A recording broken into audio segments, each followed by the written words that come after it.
Bonjour Louise. Bonjour.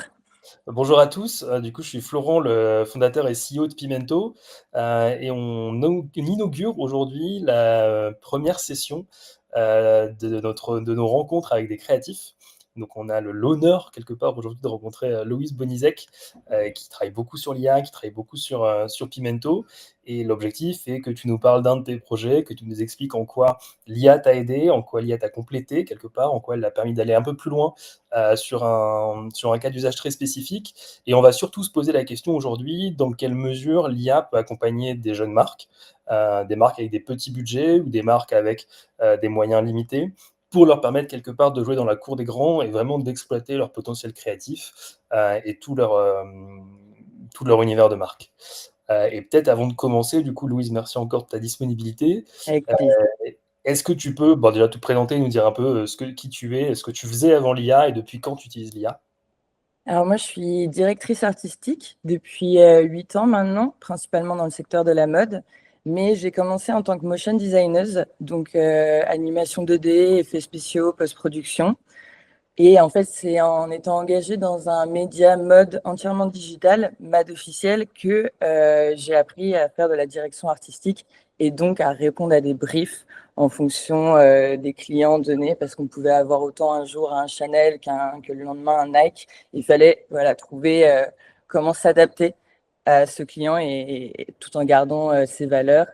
Et c'est comme ça que j'ai appris donc la direction artistique. J'ai continué ensuite en free depuis 5 ans à Marseille, où je me suis installée, où j'habite maintenant.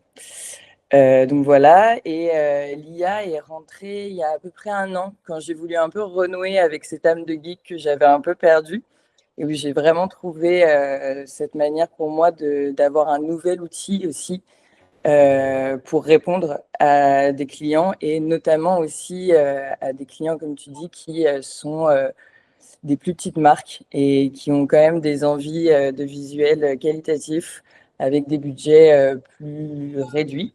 Et donc voilà, pour moi, ça a vraiment été un nouvel outil, l'accès à un nouvel outil, et une nouvelle réponse pour ces clients-là. Excellent. Et donc aujourd'hui, tu veux nous parler d'un projet en particulier qui est celui de Digger, si j'ai bien compris.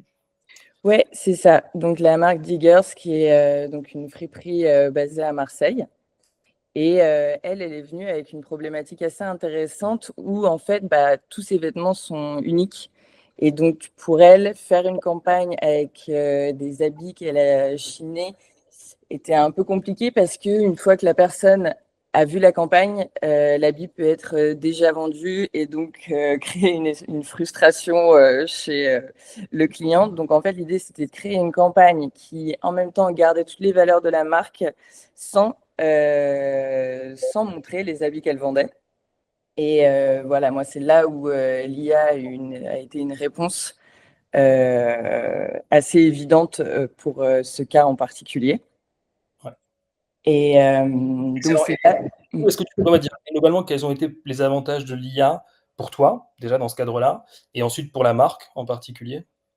Comme je te dis, moi, ça a été vraiment un avantage, dans le sens où ça a été un nouvel outil créatif qui m'a permis d'aller plus loin pour répondre à une demande en particulier. Et c'était aussi un avantage pour ces marques qui n'ont pas toujours le budget de pouvoir faire de gros shootings en studio, d'avoir plusieurs mannequins, d'avoir les stylistes et compagnie, et en même temps d'arriver à un rendu aussi de qualité Ouais. que ces grandes marques. Et dans ce processus, est-ce que tu as réussi à associer la marque? Enfin, est-ce qu'il y a eu un vrai échange? Et est-ce que cet échange, tu l'estimes plus fort encore que sans l'IA ou du même acabit? Alors moi, le processus créatif, il est resté à peu près le même que mon processus de directrice artistique, c'est-à-dire que ça a forcément commencé par un brief, donc par un échange avec le client sur ce qu'elle voulait montrer, ses valeurs. Et ensuite, tu as la partie mood board, où là, tu as vraiment une création du concept général, et aussi des choix comme, voilà, ce sera du studio, le choix des mannequins, le choix du stylisme.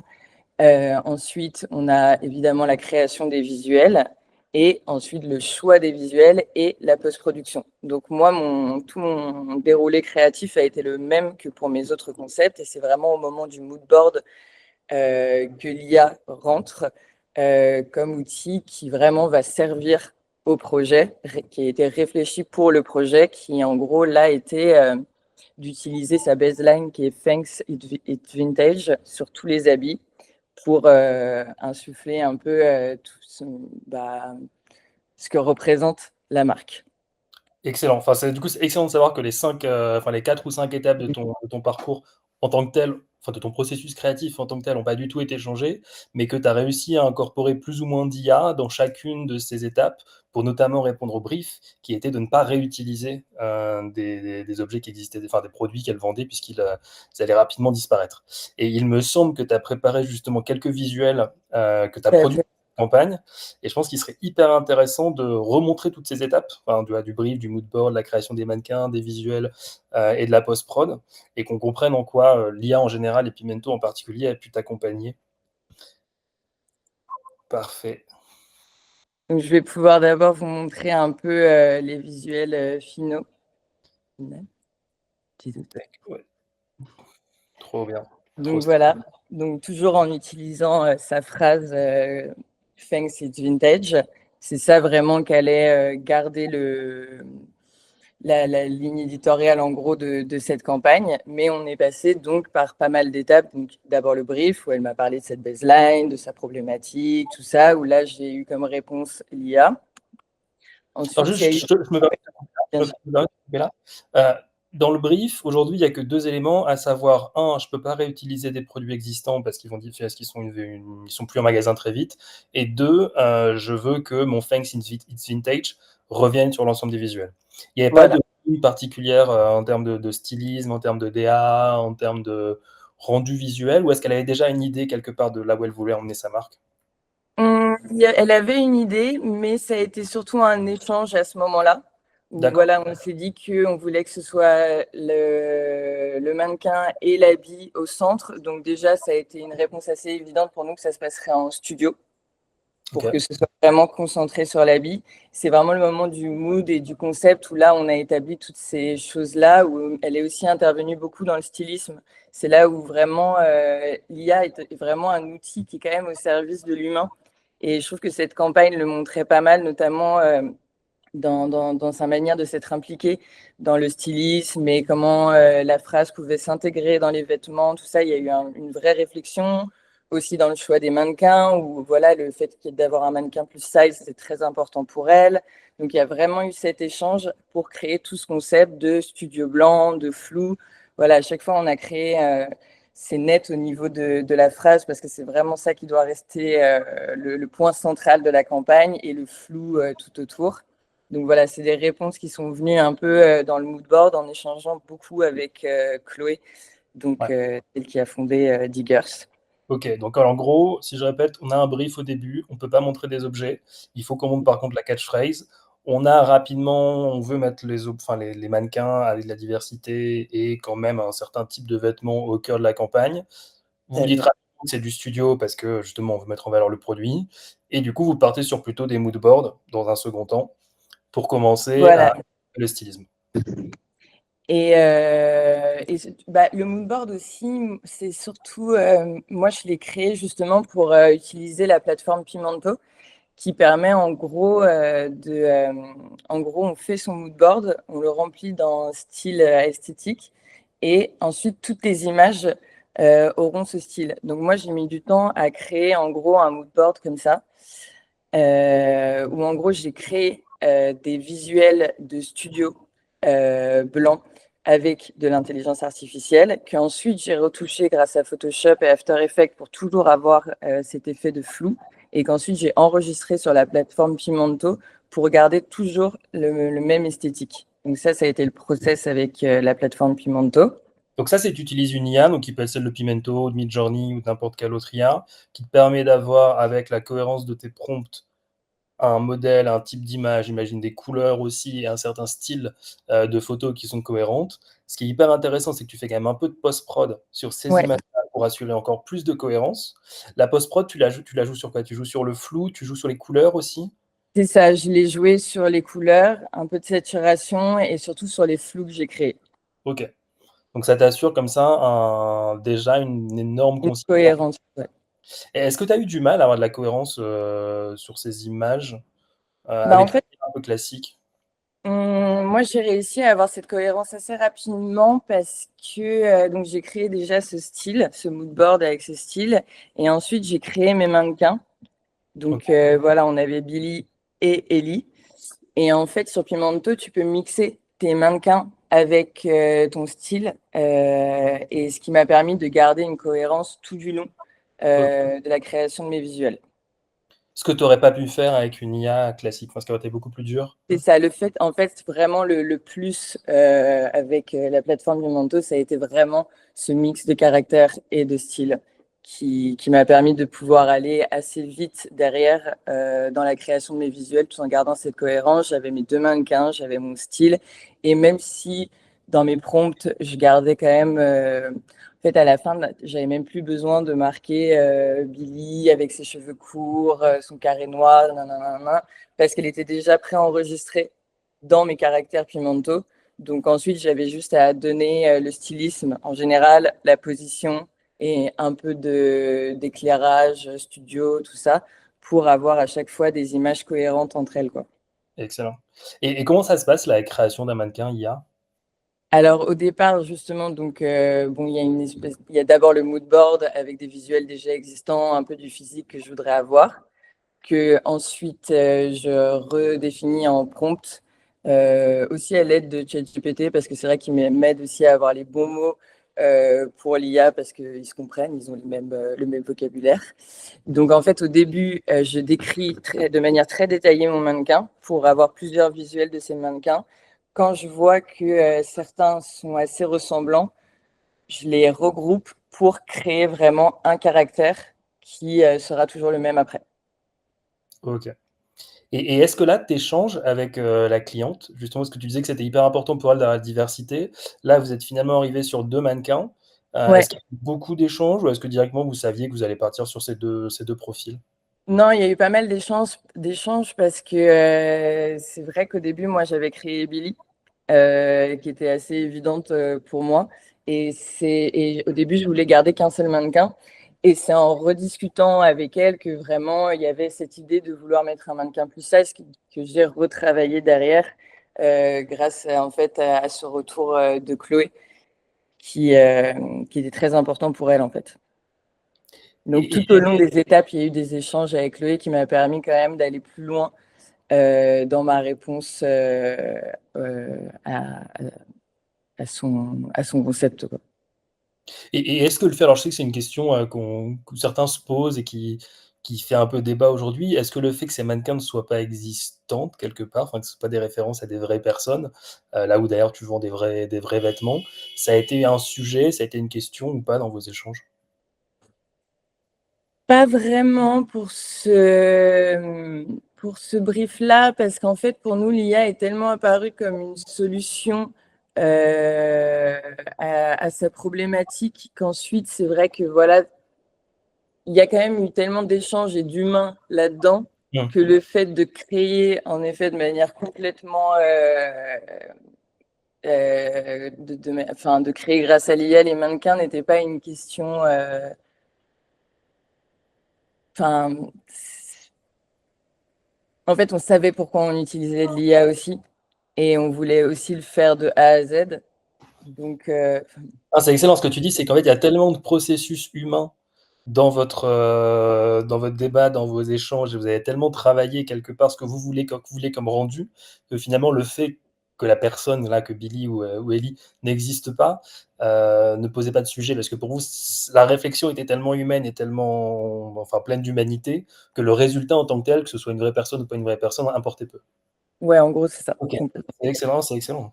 Donc c'est hyper intéressant, mais d'ailleurs, c'est une bonne solution aussi, enfin, c'est une bonne réponse à tous ceux qui, à toutes ces questions autour de, «Oui, mais ces mannequins n'existent pas». Et c'est pas parce qu'ils n'existent pas qu'ils sont pas le fruit d'une réflexion, pour le coup, et de longues discussions, entre humains quelque part. OK, Tout à hyper. fait. Et donc vous, donc avec Chloé, vous échangez, toi tu proposes Billy, elle revient du coup avec son approche aussi, de marque et de ce qu'elle veut renvoyer à travers sa marque. Vous aboutissez sur Ellie Et du coup, tu te retrouves grâce à l'IA avec 3 éléments, enfin 2 éléments. Un qui est un style, où tu as fait un peu de post-prod. Deux, des mannequins. Tu as fait de la post-prod sur les mannequins d'ailleurs, ou tu as juste pris les images IA? Non, pour le coup, sur les mannequins, j'ai juste regroupé en fait à chaque fois celles qui se ressemblaient le plus pour arriver à ce personnage-là. Ouais. Mais j'ai pas fait de post-production, moi, sur les mannequins. Ok. Donc tu leur donnes un petit nom et du coup tu entraînes des modèles dans Pimento, qui sont des modèles du coup qui t'appartiennent et sécurisés, avec lesquels tu vas pouvoir créer des images. Et donc là, comment ça se passe? Et donc là, j'utilise donc ce mix, comme tu en as parlé, de style et de caractère. Et ensuite, j'ai juste à faire mes prompts. En gros, je m'aide beaucoup d'une fille que je suis sur LinkedIn, qui est formatrice en intelligence artificielle, que je conseille, qui s'appelle Catherine Aubin, et qui m'a beaucoup aidée, notamment dans la construction de mes prompts. Donc, comme on le voit là, sujet, environnement, composition, éclairage.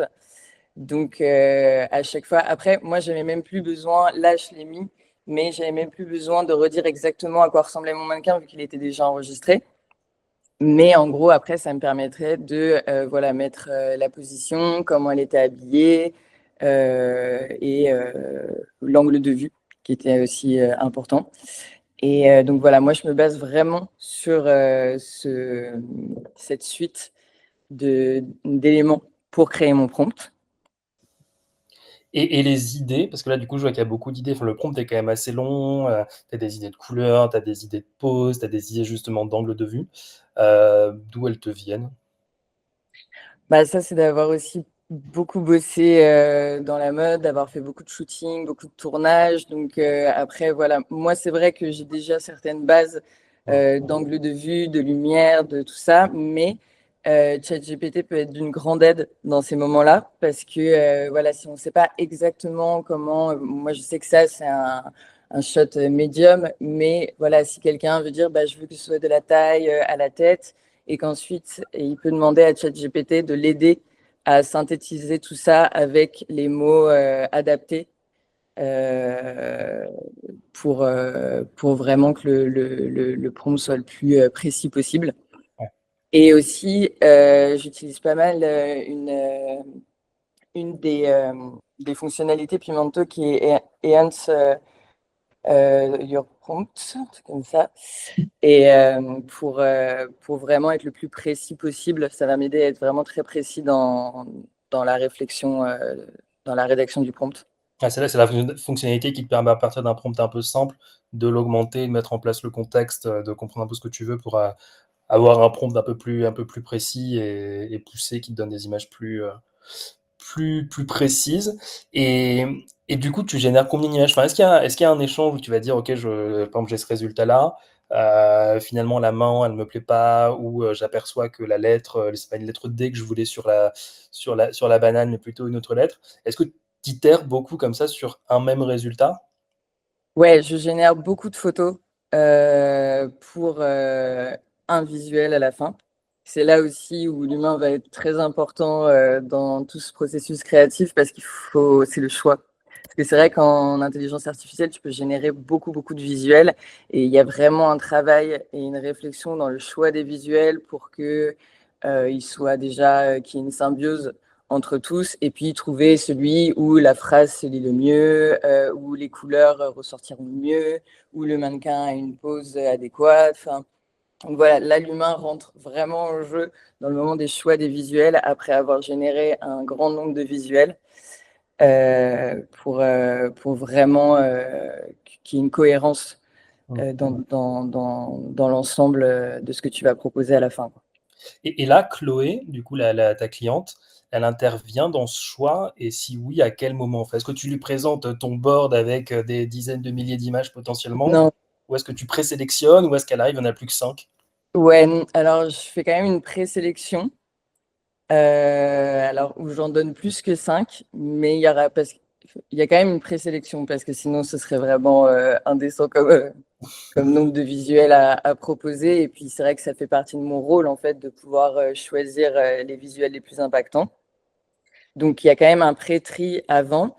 Mais ce que j'aime bien, c'est que, en gros, Chloé réintervient à la fin Déjà pour input encore plus de sa marque. Typiquement, elle, c'est vraiment le violet qui est prédominant dans sa charte et elle voulait qu'on en mette un peu plus. Donc c'est vrai qu'il y a une réflexion avant la post, enfin au moment de la post-prod où elle m'a fait ce genre de demande et où donc moi là j'ai dû réintervenir et en retravaillant sur Photoshop à la fin donc mes visuels pour que vraiment toutes les valeurs de sa marque puissent être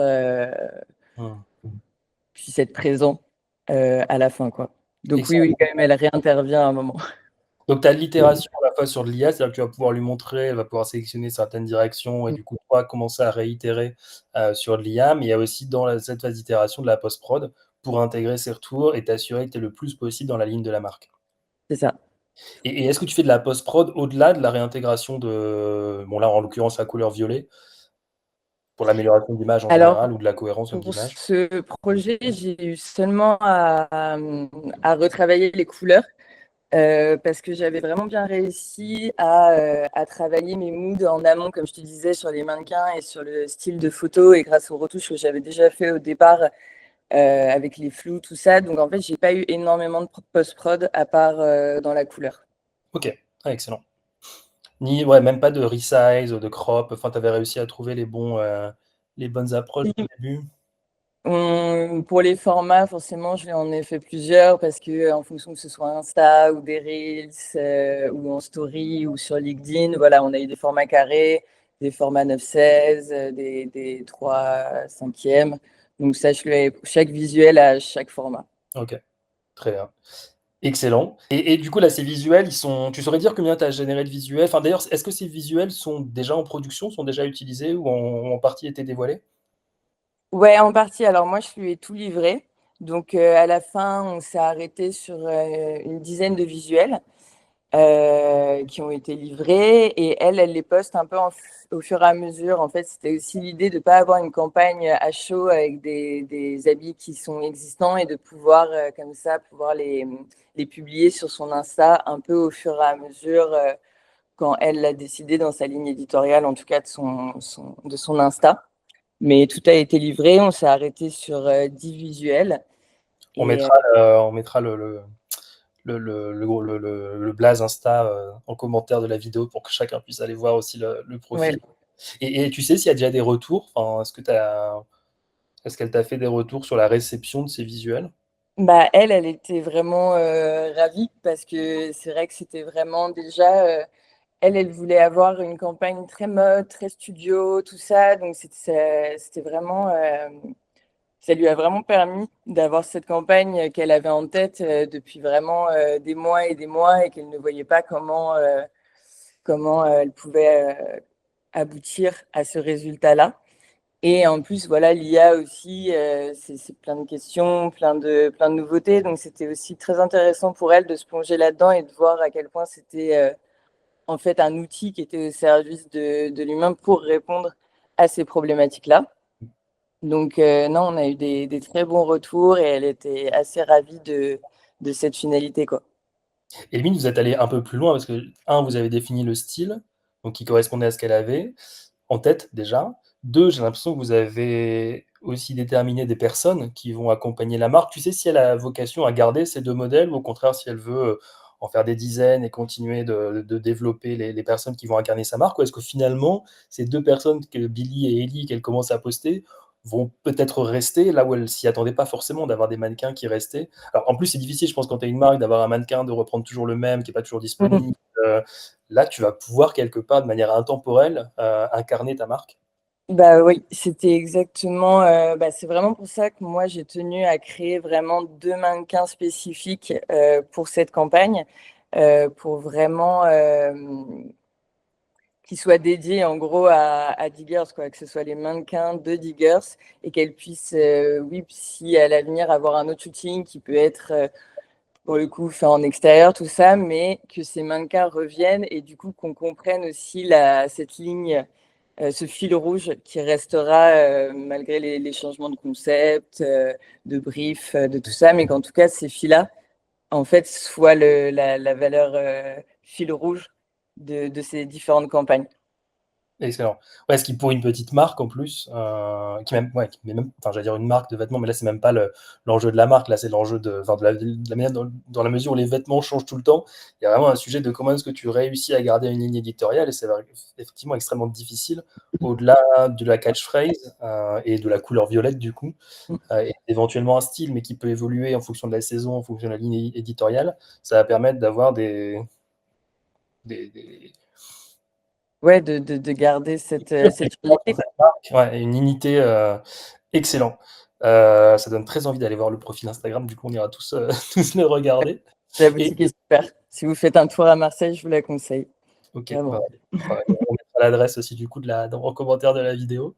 Et peut-être petite question sur toi en tant que ton métier de DA, du coup, et l'impact que ça peut avoir sur ton activité, sur l'éventuel modèle économique même que tu envisages. Comment tu vois l'avenir, comment tu vois 2025, comment tu vois le métier de DA, en particulier là dans la mode, à l'avenir? Bah, moi, je pense que l'intelligence artificielle, elle a quand même pas mal d'avenir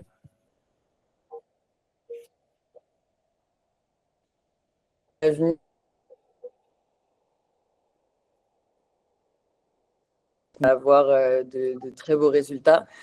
Ensuite, maintenant, ça a assez évolué pour que voilà, on puisse avoir des campagnes entières avec des mêmes mannequins, donc avoir aussi parce que là, nous, c'est des habits qui n'existent pas, mais on aurait très bien pu aussi choisir des vêtements de sa boutique pour les utiliser grâce à plusieurs photos, pour les utiliser sur notre mannequin. Donc vraiment, déjà, il y a des avancées qui font que tu peux avoir un rendu très, très quali avec l'intelligence artificielle. Et ensuite, pour moi, ça a été un peu... c'est comme la 3D, en fait. C'est vraiment un outil qui va vraiment être au service du brief et qui va vraiment intervenir à un moment comme réponse selon la problématique, quoi. Ouais, et dans ce cadre-là, du coup, briefer devient encore plus important. Enfin, la qualité du brief et la précision du brief devient hyper important. Et comme tu le disais tout à l'heure, face à l'abondance quelque part de choix, la capacité que toi, tu vas avoir avec ton regard, avec ta culture, de faire les bons choix, d'aller chercher les bons éléments pour raconter la bonne histoire, deviennent encore plus importants. Du coup, ton métier change, mais tes compétences fondamentales, un peu visuelles, de culture esthétique et de curateur quelque part, sont encore plus renforcées. C'est ça. Bah, OK, super, merci Louis, c'était hyper intéressant de rentrer dans ton processus, d'exploration avec l'IA. Peut-être dernière question, comment on te contacte si jamais on est une petite marque ou une grosse marque, qui a envie de travailler avec toi? Bah, je pense que le plus simple, c'est d'aller sur mon LinkedIn, soit mon LinkedIn sur lequel je partage pas mal de visuels d'intelligence artificielle, soit sur mon site louisebonizek.com. C'est évident où là, il y a moins d'intelligence artificielle, mais qui montre un peu plus mon univers en Parfait. Bon, on direction. mettra aussi en commentaire du coup de la vidéo, ton LinkedIn et ton site internet. Bah, merci encore d'avoir partagé, À vous. créé ces super visuels, et bah, j'espère à une prochaine, pour une nouvelle exploration, créative. Avec plaisir, à bientôt. Oui, salut.